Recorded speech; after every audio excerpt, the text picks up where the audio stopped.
మనకి జీడీలోని ఎక్కువగా speed time and distance chapter నుంచి రిపీట్ అయ్యే క్వశ్చన్ వచ్చింది పైన చూడండి.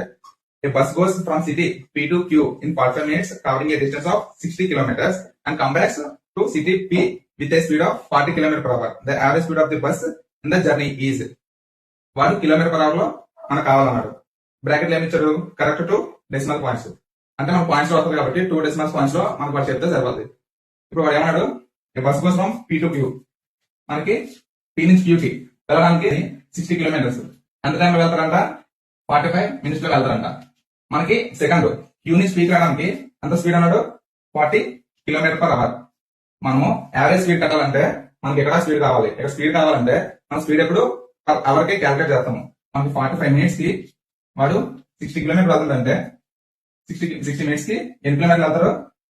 45 minutes లోని 60 కిలోమీటర్లు వెళ్తున్నాడు. మనకి అలాగే పర్ అవర్ కావాలి కాబట్టి 60 minutes లోని ఎంత డిస్టెన్స్ వెళ్తున్నాడు అంటే 15 3 sir 15 4 sir 3 1 sir 3 20 sir 4 into 80 అంటే మనకి ఆడు 1 hour లో 80 కిలోమీటర్స్ వెళ్తున్నాడు కాబట్టి మనకి ఫస్ట్ P నుంచి Q కి వెళ్ళడానికి స్పీడ్ ఎంత అవుతుందండి?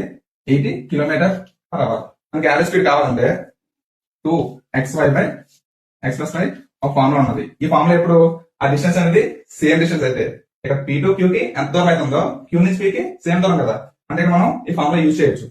2 into ఒక స్పీడ్ ఎంత ఉంది? 80 కిలోమీటర్ పర్ అవర్, ఇంకొక speed 40 kilometre per hour. x plus y అంటే 8 plus 40 120. 0 0 cancel. 4 1 sir 4 3 sir 280 sir 160 by 3. ఇక్కడ మనకి 160 బై 3 అంటే 3 5 సార్ 15. రిమైనింగ్ 1 ఉన్నది, ఒకటి ఎంత అయింది? 0 ఉంది కాబట్టి 10 అయింది. 3 3 సార్ 9. ఇంకా రిమైనింగ్ ఎంత ఉంది? 1 ఉన్నది. మనం ఇక్కడ పాయింట్ పెట్టుకుంటే ఆ 1 అనేది 10 అవుతుంది కదా, మళ్ళీ 3 3 సార్ 9, రిమైనింగ్ 1.